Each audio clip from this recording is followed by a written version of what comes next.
In the summer of 1984, the city of Braunschweig, Germany, was gripped by fear. A serial killer was rumored to be on the loose. Young women were being warned not to walk alone at night. And on July 26, those fears became a terrifying reality. A 24-year-old computer science student named Petra Pazsitka left her student dormitory to go to the dentist. She took the bus. She had an appointment at 2 p.m. She arrived at the dentist, got her treatment, and walked out the door around 3 p.m. She was supposed to take the bus back to her parents' house in neighboring Wolfsburg for her brother's birthday party. The cake was on the table. The gifts were wrapped. Her parents waited. 4 p.m. passed. Then 5 p.m. Then 6 p.m. Petra never arrived. She never called. She simply evaporated into the thin summer air of West Germany. The police launched a massive manhunt. Helicopters scanned the forests, divers searched the rivers, and dogs tracked her scent to a bus stop, where the trail went cold.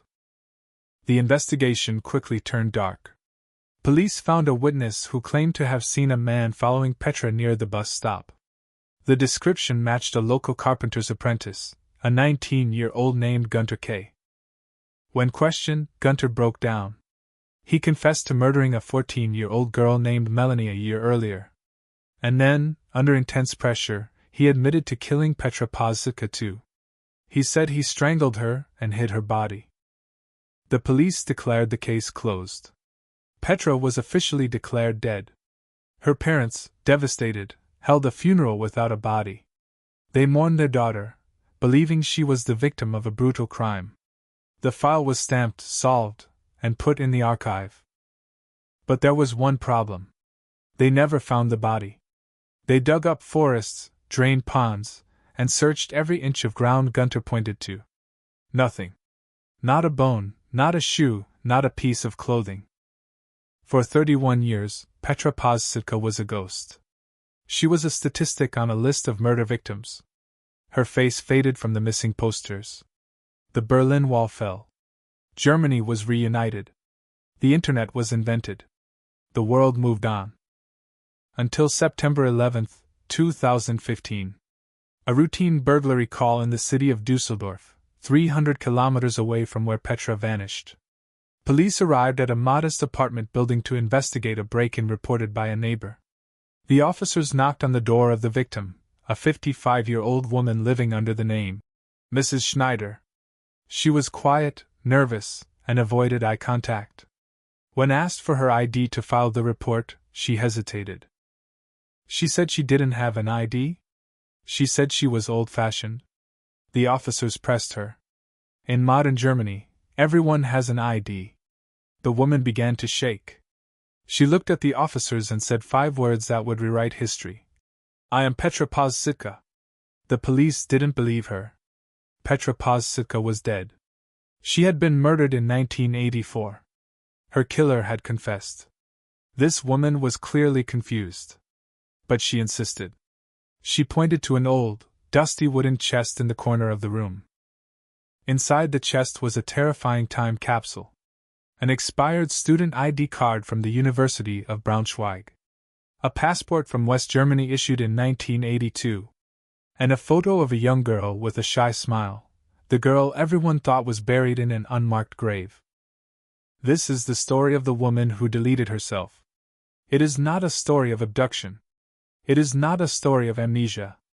It is the story of a meticulous, cold-blooded plan to escape one's own life. To understand why Petra did it, we must look at who she was in 1984.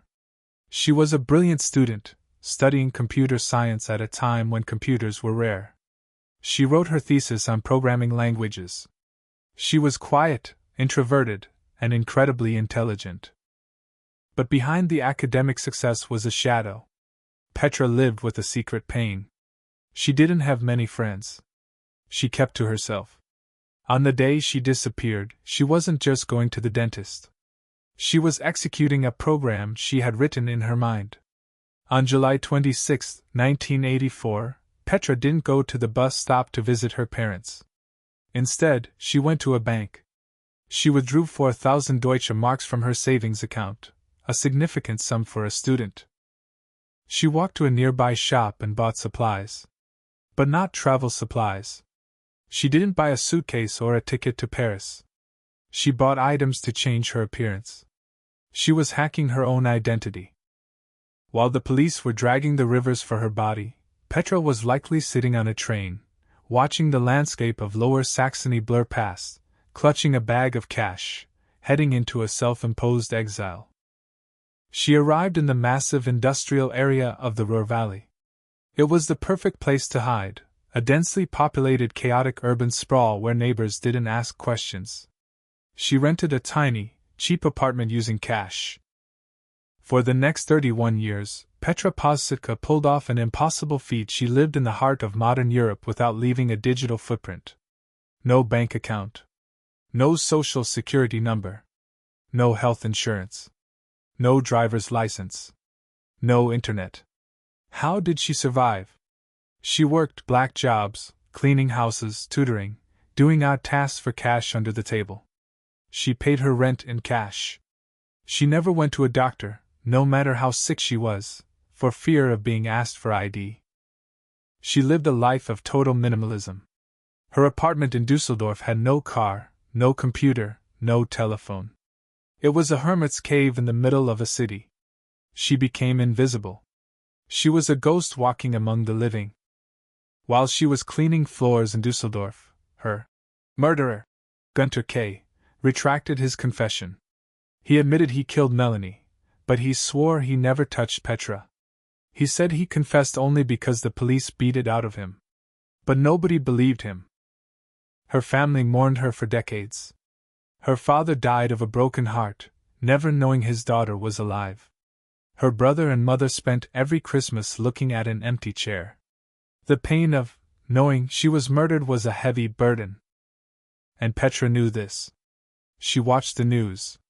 In 1985, the German show, Aktenzeichen XY, a famous true crime show, featured her case. She likely sat in her tiny room, watching her own parents on TV begging for information, and she simply turned the channel. This is the part of the story that chills the soul. It wasn't fear that kept her away. It was choice. She chose to let her family suffer rather than return to the life she hated. When the police found her in 2015, the first question was, "Where were you held captive?" They assumed she was a victim, like Natasha Kampusch. A prisoner in a basement. "I was never a prisoner," she told them calmly. "I left. I wanted peace." The police were stunned. They had to reopen a 31-year-old murder case just to close it again. They had to tell the public, "The murder victim is alive. She is paying rent in Dusseldorf." The news broke in Germany like a bomb. Reporters camped outside her apartment. The public was divided. Was she a victim of something terrible at home? Or was she a cruel narcissist who faked her death? Petra refused to explain. She gave the police a statement, but she refused to speak to the press. She refused to speak to her brother. Her only request to the officers was, "Please do not tell my family where I am. I do not want to see them." This request hinted at a darkness in her past. Why would a daughter run so far and stay away so long? Rumors circulated about abuse, about a traumatic childhood. But Petra never confirmed them. She kept her secrets locked in that archive of silence. The legal situation was bizarre. Petra was officially dead. She had a death certificate. To the German government, the woman standing in the apartment was a legal impossibility. She had to go through a bureaucratic resurrection. She had to apply to Undi. A judge had to sign a paper revoking her death certificate. She was issued a new ID card, her first in 3 decades. But the resurrection was only on paper. Emotionally, Petra remained a ghost. Her brother, overjoyed at the news she was alive, wrote her a letter. He wanted to hug her. He wanted to know why. Petra never replied. She maintained her wall of silence. She had built a fortress of solitude for 31 years, and she wasn't going to lower the drawbridge just because she was caught. The most haunting aspect of this story is the sheer discipline it took. Imagine 31 years without a single slip-up. Never telling a friend your real name. Never getting a traffic ticket. Never signing up for a library card. It required a computer scientist's mind, logical, cold, systematic. She debugged her life by deleting the user. She treated her identity like a corrupted file that needed to be erased. Experts suggest she might have suffered from a fugue state, or a severe trauma response. But fugue states usually last days or months, not decades. This was a sustained, conscious effort. This was a lifestyle. What did she do all those years? Did she fall in love? Did she travel? Neighbors said she was polite but distant. She was the woman you said hello to in the hallway, but whose name you never knew. She was the Gray Lady. The case of Petra Pazsitka challenges our understanding of missing persons. We assume everyone wants to be found. We assume that behind every disappearance is a predator. But sometimes, the predator is the past. And sometimes, the person running away is their own captor. After the discovery, the media storm eventually died down. Petra Pazsitka, now officially alive, retreated back into the shadows. She continues to live in Germany, under her own name now, but still in isolation. She achieved her goal. She proved that you can disappear in a surveillance state if you are willing to give up everything that makes you a modern citizen. But at what cost? She missed her father's funeral. She missed her brother's wedding. She missed the turning of the century. She traded love for invisibility. Her story remains a disturbing puzzle. It forces us to ask, how much do we really owe our families? Is disappearing a human right? And perhaps the scariest question of all, if you walked out of your door today and never came back, how long would it take for you to become a stranger to yourself? The murder of Petra Pazsitka is solved. There was no body because there was no crime. There was only a girl who took a bus to the dentist and decided to keep walking until she walked out of her own life. Gunter K., the man who falsely confessed, remains a murderer of another girl, but he was innocent of Petra's death. The police who stopped searching were wrong yet right. She wasn't there to be found. Today, somewhere in Germany, an elderly woman is walking down the street. She looks like anyone else. But she carries a secret weight that few can imagine, the weight of a 30-year silence. She is the woman who died in 1984 and was born again in 2015. But to this day, her family is still waiting for her to truly come home. The archive is full of people who were taken against their will. Petra is unique. She put herself in the archive and threw away the key. In the end, we are left with a paradox. Petra Pazsitka was found, but she is still lost. She is physically present, but emotionally absent. A living ghost who haunts the edges of society.